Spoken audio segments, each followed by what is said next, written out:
friends, welcome or welcome back. Today we have a pretty chill little video as I promised in my last video because I just kind of needed a break from doing something that was super topic focused.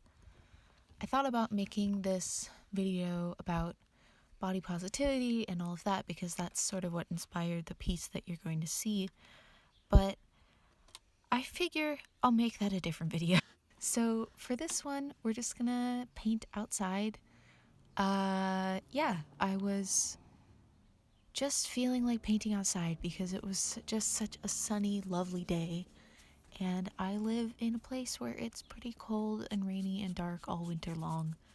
And so I saw some sunshine and I jumped on it.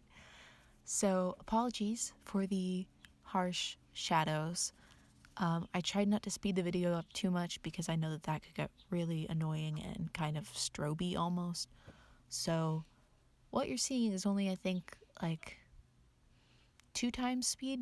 So it shouldn't be too bad. Honestly, I tried so hard to find a good spot to sit where the lighting wasn't super strong, but you couldn't really see anything in the shadows.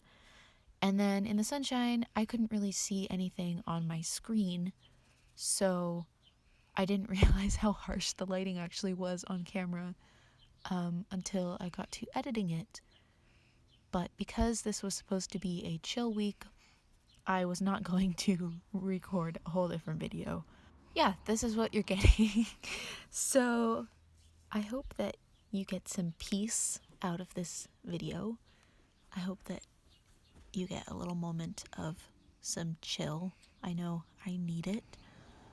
So I guess we can talk about the painting a little bit. That would probably be something good to talk about. So as you can see a little bit, the top section of this painting is, of this page, sorry, in my sketchbook is very similar to the painting that you're seeing now. I've had this concept in my head a little bit. It's probably something I saw somewhere else, honestly. It's not anything super new and original. But I've been wanting to paint gold for a while, but like not with gold paint. And I don't know, there's just something about the colors of gold, how it's like a warm color, but then when you paint it, you have to actually use green, which is so cool to me. I love colors. I love looking at colors and what makes different colors or different, I guess, scenes. What I like, let me try this again. I like looking at how colors make up a scene and how colors can be not what you're expecting, if that makes sense. So I really wanted to paint gold. I've seen a lot of people doing like gold leaf and gold paint lately, and I don't know, I might want to try that, but also I need to stop impulse buying art supplies. And yeah, okay, I shouldn't say impulse buying. I do tend to over research literally everything, but then eventually I'll give in and just buy it. So I don't know why I try to convince myself that I'm doing all the research. But I don't want to spring for gold paints when I don't know that those entirely fit with the current way that my work is going. So I wanted to just try painting some gold with gouache, and I wanted to mix watercolor and gouache because I think that combo is really promising for me, because I love the vibrancy that you get from watercolor, especially with lighter colors. The thing that I'm not liking too much about opaque mediums is that when you mix a color with white, it just dulls it down a lot of the time. But with watercolor, you still maintain that vibrancy, and it's just so pretty. I don't know. I'm a little tired today, so I can't really come up with words to describe it, but it's so beautiful, and I adore watercolors. So I wanted to see if I could do watercolor and then add some gouache on top of it so that I wouldn't have to worry about, leaving space for gold, these little gold flecks, and, having to do all the painting around things. I don't own any masking fluid. If I wanted to do this all in watercolor, it probably would have been helpful to have masking fluid. So I just painted the whole piece as if it were just a blue watercolor piece, and then I added gouache on top, which you'll see in a little bit. So yeah, that's what I was doing. This is by far the most aesthetic spread in a sketchbook I've ever done. I got this sketchbook for Christmas from my darling sister. It's from Sketchbook Co. Shop, who make these gorgeous, like, vintage book sketchbooks. So they take books that are falling apart and are really unreadable but have gorgeous covers, and they put watercolor paper in them, and they're stunning. And I've wanted one for so long, and I finally got one for Christmas, and it is making me so happy. So I am treating it as my pretty sketchbook, because if I'm going to have a fancy book, then it better have fancy drawings in it. So I'm trying to do things that I feel more comfortable with. So it's more like a comfort painting sketchbook, but it's not my experimental sketchbook. We'll just say that. I don't really like using the terms like perfect sketchbook and ugly sketchbook. It's just the sketchbook where I have, up until now, only used watercolor and only done portraits, and just tried to make it a really low pressure space, but also, just do things that I'm comfortable with. I'm not doing like a ton of doodling necessarily in this sketchbook. It's more like finished pieces that not finished pieces, but more developed pieces that I just don't want to do. I don't want to commit to painting on an individual sheet of paper, because that's too much pressure sometimes, And also I like painting small sometimes, and I'm currently out of bigger blocks of watercolor paper. So the piece on the left of this spread, which I don't know if you can really see it at all in this video. You'll see it at the end. I'll show you the whole spread at the end. But that piece was from my video on art and feminism, which, by the way, thank you for all of the love on that video. Everyone in the comments has been nothing but nice, and you all have such intelligent and wonderful things to add to that whole conversation. So I really appreciate that, and it makes me want to make more educational and topical videos for you all. But they do take a little more research, and sometimes I just need to make a chill video. But anyway, thank you so much for making that such a wonderful space. Although it has been funny with YouTube analytics, you can see like what searches people searched and then clicked on your video from, and then you can see how long they watched it. And it, there was one that was like naked woman and like a one second watch time. So I mean, I'm glad they got the message that wasn't what the video was about, but it was kind of funny. That's a little off topic. Anyway, I love how body positive this spread is, and there's just something about, I don't know, there's something about just painting bodies that is so expressive, I guess, and just raw and real, and I don't know, I'm really drawn to that. I don't like drawing people with clothes on. Yeah, I don't know. I feel like if I draw people with clothes on, I have to come up with something for them to be wearing, and then that gives them a personality, I guess, outside of the specific, that gives them a character outside of the painting. And what I really love about art is that you can project your own thoughts, your own issues, your own joys onto it. and see what you need to see from it.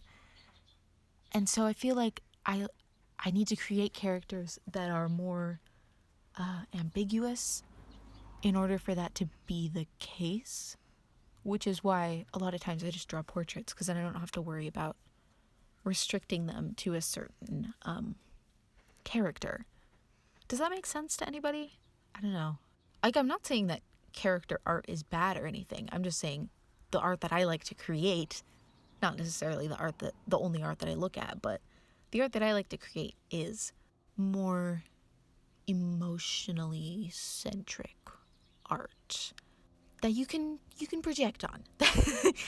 Do all the projecting you want on my art. That's what it's for. It's supposed to be subjective.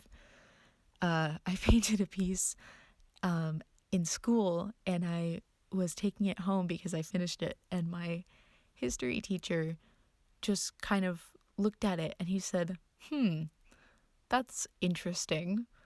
And I was like, is that a good or a bad thing?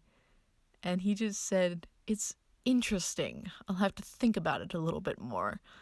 So, yeah, I mean, at least he was thinking about it, which I guess is my goal, to get people thinking a little bit.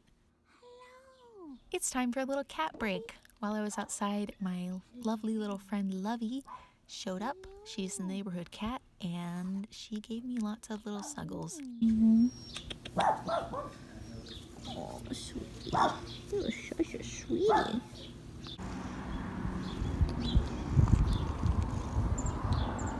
So pretty.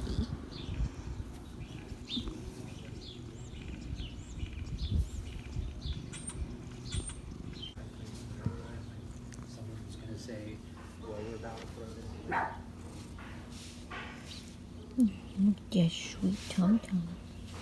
Look at that sweet tum-tum.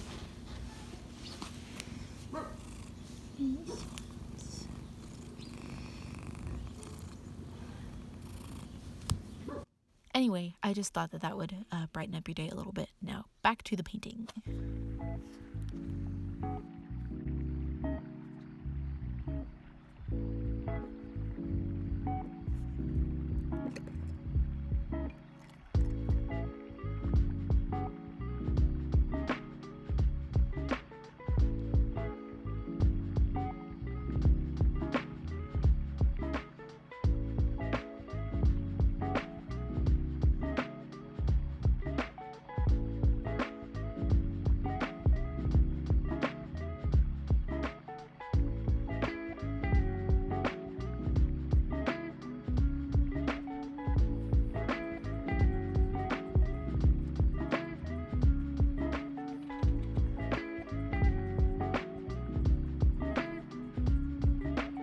Okay, this has been very rambly, so apologies.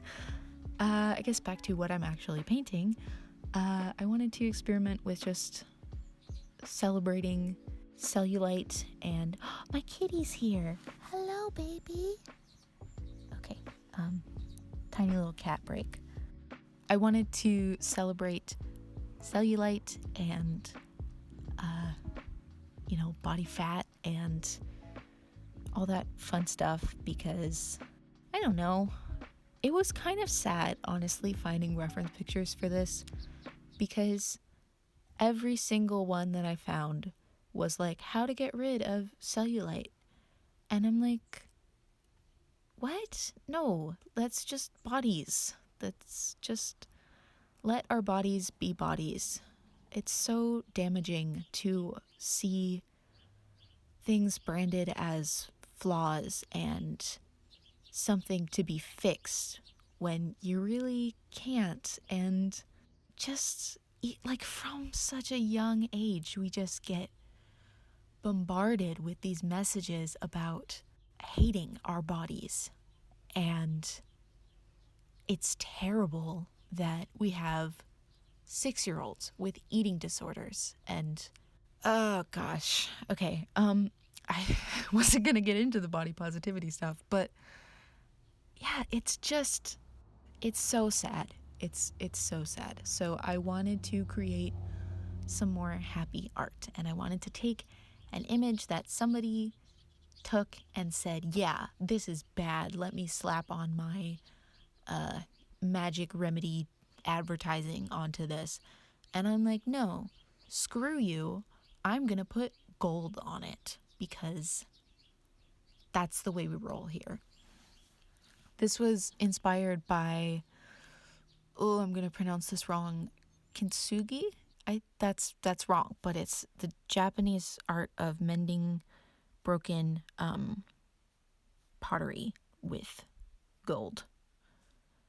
I mean, I think there's more to the process than that. But anyway, it looks really pretty. I adore it. And I wanted to play around with that a little bit. And this idea just kind of popped into my head. And I was like, cool, let's roll with that. Yeah, somebody was asking me where my ideas come from. And I might make a video or like make that part of a Q&A or something. I don't know. But the gist of it is just either things just kind of show up in my head, or I do like a bunch of thumbnails. Like I'll get inspired by one little thing and I'll do some thumbnails and it will evolve from there. I actually think I'm going to talk about that in next week's video, so look out for that. Alright, we're at the end of this video, so I hope that you enjoyed it. I hope that there was some semblance of a topic here and it didn't just feel like a ramble, but I don't know, I like just having chatty little videos better than having scripted videos. I feel like it feels more natural and more like I'm just talking to a friend, which is good for me, and hopefully you like that. I don't know. But yeah, we're at the end of this. So next week is going to be, hopefully if I get my act together in time, is going to be a full process video for a big piece that I painted. And it should be a longer video. It should be on the longer side. So that would be fun. I'm going to try to explain pretty much my whole process in just developing an idea and getting it on the paper. Not necessarily my painting process, because I don't know that I really have like a set of steps, but I do have a process for developing ideas that I want to share with you. So look out for that. And yeah, I hope you enjoyed this. All right, I'll see you next week. Bye.